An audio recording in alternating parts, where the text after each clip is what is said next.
வணக்கம், welcome to helicopter தமிழன். இன்றைக்கி ஒரு சூப்பரான வீடியோ பார்க்க போகிறோம்.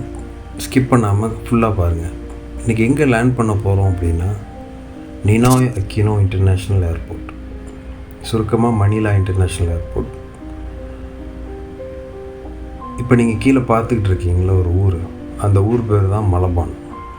இதை ஏன் சொல்கிறேன் அப்படின்னா, ஒரு ஹெலிகாப்டர் ஒரு இன்டர்நேஷ்னல் ஏர்போர்ட்டுக்குள்ளே லேண்ட் பண்ண போகுது அப்படின்னா அவங்க எந்த டைரெக்ஷனில் வேணாலும் வந்து லேண்ட் பண்ணுறலாம் முடியாது. ஸோ எல்லா ஹெலிகாப்டர்ஸுக்கும் பிரத்யேகமாக ஒரு ஹெலிகாப்டர் ரூட் அப்படின்னு வரையறுத்து கொடுத்துருப்பாங்க.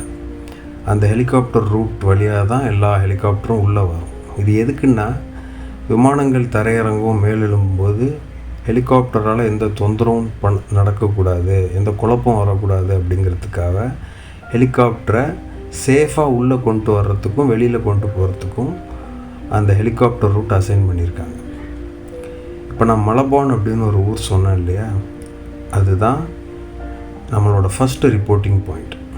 மலபானை நீங்கள் ரீச் பண்ணோன்னே மணிலா ஏர்போர்ட்டை காண்டாக்ட் பண்ணி, டவர் நான் வந்து மலபான் மேலே இருக்கேன், என்னோடய இன்டென்ஷன் நான் உள்ளே வந்து லேண்ட் பண்ணணும் உங்கள் ஏர்போர்ட்டில், எனக்கு ஃபர்தர் இன்ஸ்ட்ரக்ஷன் கொடுங்க அப்படின்னு நம்ம கேட்போம். அவங்க அதை முதல்ல அக்னாலேஜ் பண்ணிப்பாங்க. அவங்க ரேடார்லேயும் நீங்கள் தெரிவிங்க, அவங்கள்ட்ட பொய் சொல்ல முடியாது, ஏமாற்ற முடியாது. ஸோ உங்களை அவங்க ஆல்ரெடி கண்காணிச்சுட்டு தான் இருப்பாங்க. ஸோ அவங்க என்ன சொல்லுவாங்க, 2வது வேவ் பாயிண்ட்டுக்கு வந்ததுக்கப்புறம் எங்களுக்கு சொல்லுங்கள் அப்படின்னு சொல்லுவாங்க. 2வது வேவ் பாயிண்ட் தான் ஹார்பர். இப்போ நீங்கள் ஸ்க்ரீனில் பார்க்குற இடம் தான் ஹார்பர், துறைமுகம். இப்போது நம்ம திரும்பவும் டவரை காண்டாக்ட் பண்ணி நாங்கள் இப்போ ஹார்பர் மேலே இருக்கோம், அடுத்து என்ன பண்ணணும்னு சொல்லுங்கள் அப்படின்னு நம்ம கேட்போம். அவங்க என்ன பண்ணுவாங்க, ஓகே அப்படின்னு அக்னாலேஜ் பண்ணிப்பாங்க. அக்னாலேஜ் பண்ணிவிட்டு நீங்கள் 13 அப்ரோச்சை கிளியர் பண்ணிவிட்டு அதுக்கப்புறம் எங்கள்கிட்ட சொல்லுங்கள் அப்படின்னு சொல்லுவாங்க.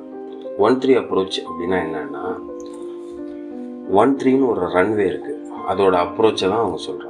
அப்படின்னா என்னென்னா, விமானம் தரையிறங்கிறதுக்கு முன்னாடி ரொம்ப தாழ்வாக பறக்கும் இல்லையா, அந்த இடம் தான் அப்ரோச். இப்போ நம்ம அந்த இடத்த தான் கடக்க போகிறோம். அவங்க இதையா ரொம்ப ரொம்ப அழுத்தி சொல்கிறாங்க அப்படின்னா, இந்த இடம் ரொம்ப ரொம்ப குரூஷியல். ஏன்னா விமானம் தாழ்வாக பறக்கும், ஹெலிகாப்டரும் அதே இடத்துல பறக்கும். ஸோ எதுவும் அசம்பாவிதம் நடந்துடக்கூடாது அப்படின்னு அவங்க ரொம்ப கேர்ஃபுல்லாக இருக்காங்க. ஸோ இந்த இடத்துல இந்த குறிப்பிட்ட இடத்துல நம்ம 500 அடி பறக்கிறதுக்கு மட்டும்தான் அனுமதி. 500 அடிக்கு மேலே பறக்கிறதுக்கு நமக்கு அனுமதி கிடையாது. ஏன் அப்படின்னா, நம்ம இன்னும் கொஞ்சம் உயர்வாக பறந்தோம் அப்படின்னா தாழ்வாக வர்ற விமானங்களில் டிகேஸ் வார்னிங் அப்படின்னு ஒரு அலாரம் அடிக்கும். அது என்னன்னா, அந்த விமானத்தோட காக்பிட் இன்னொரு டிராஃபிக் ரொம்ப பக்கத்தில் வந்துட்டுன்னு கத்தும். ஸோ இது அந்த விமானத்தில் வர்ற பைலட்ஸுக்கு தேவையில்லாத குழப்பத்தையும் பேனிக்கையும் ஏற்படுத்தும். ஸோ அதை அவாய்ட் பண்ணுறதுக்கு தான் நம்மளை தாழ்வாக பறக்க சொல்கிறாங்க.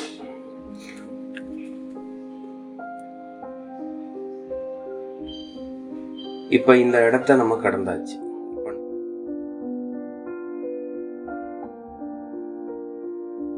நம்ம டவர்கிட்ட திரும்பவும் சொல்லணும், கிளியர்ட் அப்ரோச் அப்படின்னா நாங்கள் அந்த இடத்த கடந்து வந்துட்டோம் அப்படின்னு நம்ம சொல்கிறோம். அவ்வளோதான்.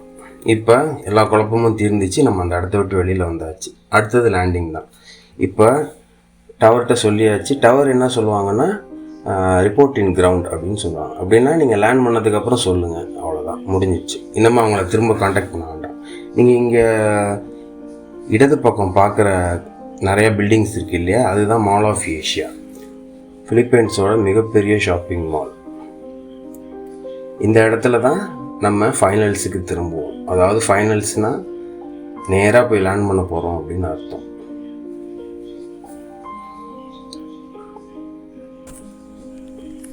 நீங்கள் இவ்வளோ நேரம் பார்த்தது இந்த பயணத்தோட கடைசி 6 நிமிஷம் தான். இதுக்கு முன்னாடி என்ன நடந்துச்சுன்னா, ஒரு பெரிய கலவரமே நடந்துச்சு. என்கிட்ட இருக்கிற இந்த 3 பேசஞ்சரை நான் மத்தியானம் இதே 3 பேசஞ்சரை இதே மணிலா ஏர்போர்ட்லேருந்து இன்னொரு டெஸ்டினேஷனுக்காக நான் ஏற்றிட்டு போனேன். பட் என்னால் அந்த டெஸ்டினேஷன் போய் சேர முடியல. போகிற வழியில் பயங்கரமாக பேட் வெதர் இருந்ததுனால நடுவிலேயே 2 தடவை லேண்ட் பண்ணிவிட்டு வெயிட் பண்ணோம். எங்களால் ஸ்டில் கடக்க முடியல. அதனால் திரும்பவும் திரும்பவும் கிளம்புன இடத்துக்கே திரும்ப வரோம். இதை தான் நீங்கள் பார்க்குறீங்க. இந்த ஃபுல் ஃப்ளைட்டுக்கான வீடியோவை நம்ம டீட்டெயில்டாக பார்ப்போம், இன்னொரு வீடியோவில் பார்ப்போம். நான் லேண்ட் பண்ணது, பேட் வெதரை ஃபேஸ் பண்ண எல்லா ஃபுட்டேஜும் இருக்குது. நம்ம இன்னொரு வீடியோவில் சூப்பராக பார்ப்போம். இப்போ பாருங்கள், நம்ம ஃபைனல்ஸ்லேருந்து நம்ம லேண்ட் பண்ண போகிறோம். இப்போ ஏன் நான் அங்கே திரும்புகிறேன் அப்படின்னா, நான் லேண்டிங் பண்ணுறதுக்காக ஹெலிகாப்டர் பெர்ஃபெக்டாக அலைன் பண்ணுறேன்.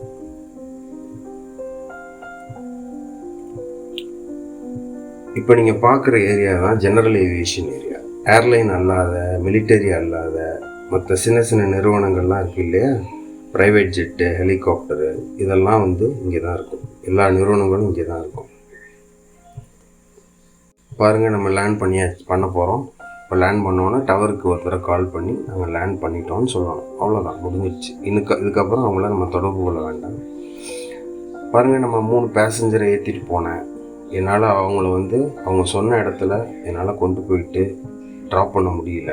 வருத்தமாக தான் இருக்குது, ஏமாற்றமாக தான் இருக்குது. ஆனாலும் எந்த அசம்பாவிதமும் நடக்கலை, யாருக்கும் எந்த உயிர் சேதமும் நடக்கலை, நான் எந்த தவறும் பண்ணலை.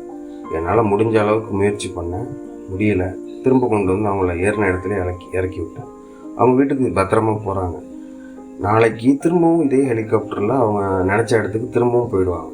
ஸோ இதுதாங்க எங்கள் வேலை. சேஃப்டி தான் ஃபஸ்ட்டு. போக வேண்டிய இடத்துக்கு போக முடியலன்னா இட்ஸ் ஓகே, அடுத்த நாள் கூட போய்க்கலாம். ஆனால் ஹாஸ்பிட்டலுக்கு போகக்கூடாதுங்கிறது தான் எங்களோட ஒரே நோக்கம். என் வேலையை இன்றைக்கி நான் சரியாக செஞ்சிட்டேன் அப்படின்னு நான் நினைக்கிறேன். வீடியோஸ்லாம் பாருங்கள், லைக் பண்ணுங்கள், ஷேர் பண்ணுங்கள். நம்ம திரும்ப அடுத்த வீடியோவில் பார்ப்போம். தேங்க்யூ.